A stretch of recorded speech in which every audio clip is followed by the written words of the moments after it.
اسلام اعتدال کا دین ہے.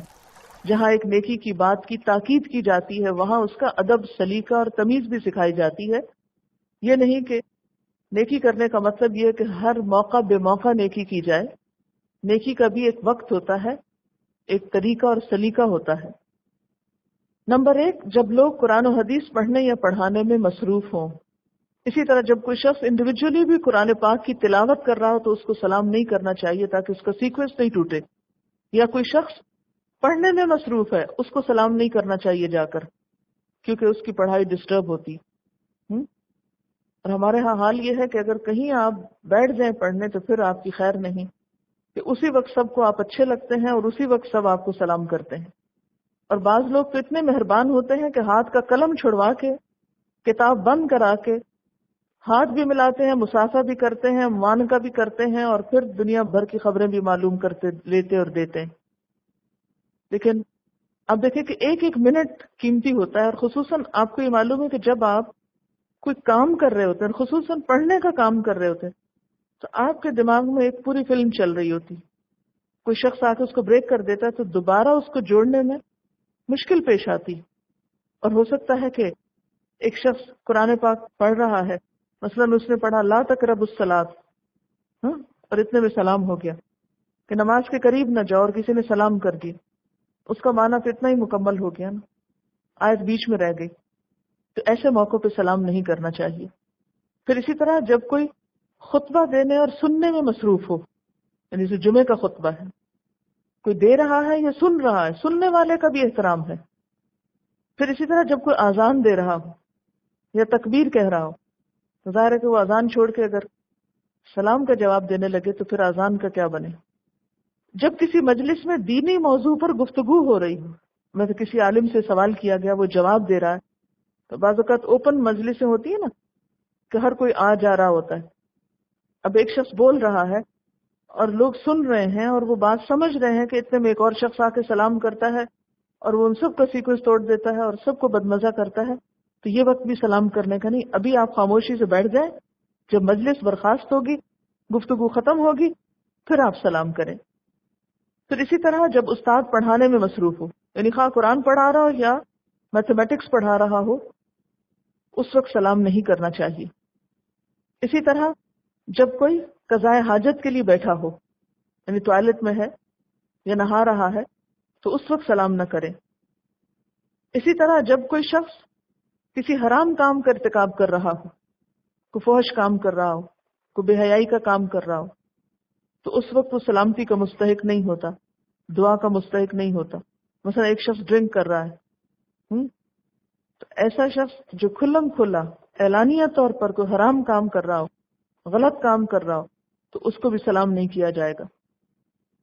پھر اسی طرح یہود و نصارہ کو سلام کرنے میں پہل نہیں کرنی چاہیے. نبی صلی اللہ علیہ وسلم نے فرمایا یہود و نصارہ کو سلام کرنے میں پہل نہ کیا کرو. لیکن اگر کوئی ایسی مجلس ہے جس میں سب ملے جلے بیٹھے ہیں تو اس وقت آپ پہل کر سکتے ہیں اگر باہر سے آ رہے ہیں. اور ان کو جواب کس طرح دینا چاہیے؟ حضرت انس رضی اللہ تعالیٰ عنہ سے روایت ہے کہ نبی صلی اللہ علیہ وسلم نے فرمایا جب تمہیں اہل کتاب سلام کریں تو تم وعلیکم کہا کرو. اور یہ یاد رکھیے کہ سلام کی ابتدا کرنے والے کو جواب دینے والے کے مقابلے میں زیادہ ثواب ملتا ہے.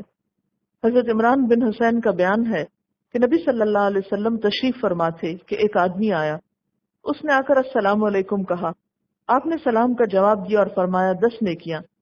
پھر ایک دوسرا آیا، اس نے کہا السلام علیکم ورحمۃ اللہ، آپ نے فرمایا 20 نیکیاں، یعنی جواب دینے کے بعد. اس کے بعد تیسرا آیا، اس نے کہا السلام علیکم ورحمۃ اللہ وبرکاتہ، آپ نے فرمایا 30 نیکیاں. اور یہ یاد رکھیے کہ بس وبرکاتہ تک ہی ہے، اس سے آگے کچھ نہیں.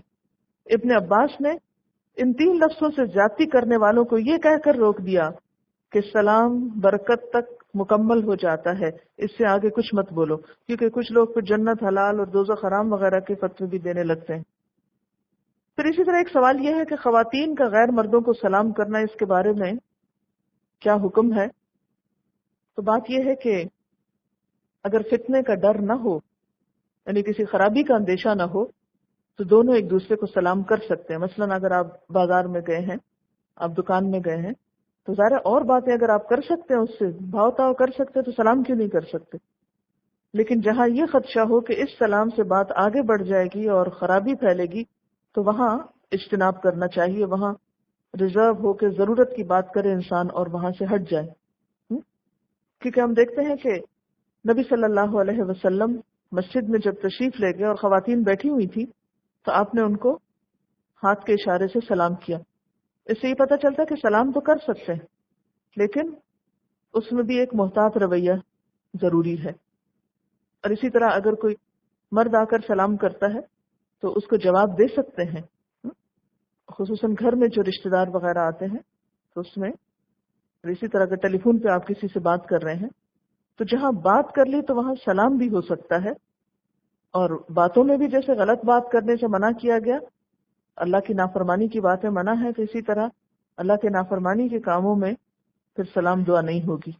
سلام کے علاوہ مصافحہ اور معانقہ بھی کیا جاتا ہے۔ مصافحہ کیا ہے؟ مصافحہ کا لفظ صف سے ہے، صف کہتے ہیں ہتھیلی کو، یعنی ہتھیلی سے ہتھیلی ملانا۔ اور اس کے بارے میں کیا حکم ہے کہ جب تک ایک مسلمان کا ہاتھ دوسرے مسلمان کے ہاتھ میں رہتا ہے تو دونوں کے گناہ جھڑتے رہتے ہیں۔ ایک اور جگہ پر آپ صلی اللہ علیہ وسلم نے فرمایا تصافحوا یذہب الغل، ایک دوسرے سے مصافحہ کیا کرو، اس سے دلوں کا غل کینہ جاتا رہے گا۔ یعنی اگر آپ کے دل میں کسی کے لیے کوئی بیڈ فیلنگ ہے، کوئی ناراضگی ہے، کوئی دل میں ایسے ہی میل ہے دوسرے کے بارے میں، تو کیا کرو، اس سے ہاتھ ملاؤ۔ یہ ایک نفسیاتی حربہ ہے۔ ہر چیز میں اعتدال ضروری ہے کہ بعض لوگ ہاتھ پکڑتے ہیں تو چھوڑتے ہی نہیں، پھر اس میں بہت مشکل ہو جاتی ہے کیونکہ دوسرے کو موقع نہیں دیتے۔ تو اس میں ہم میں سے ہر ایک کو اتنی سمجھ بوجھ کا ثبوت ضرور دینا چاہیے کہ موقع محل کی مناسبت سے ہی ہاتھ پکڑیں، یا تو دیر تک پکڑے رکھتے ہیں یا پھر اتنے زور سے دباتے ہیں کہ ہڈی پسلی ایک کر دیتے ہیں۔ پھر اسی طرح اگر کوئی شخص کھانا کھا رہا ہو تو اس کو بھی سلام نہیں کرنا چاہیے،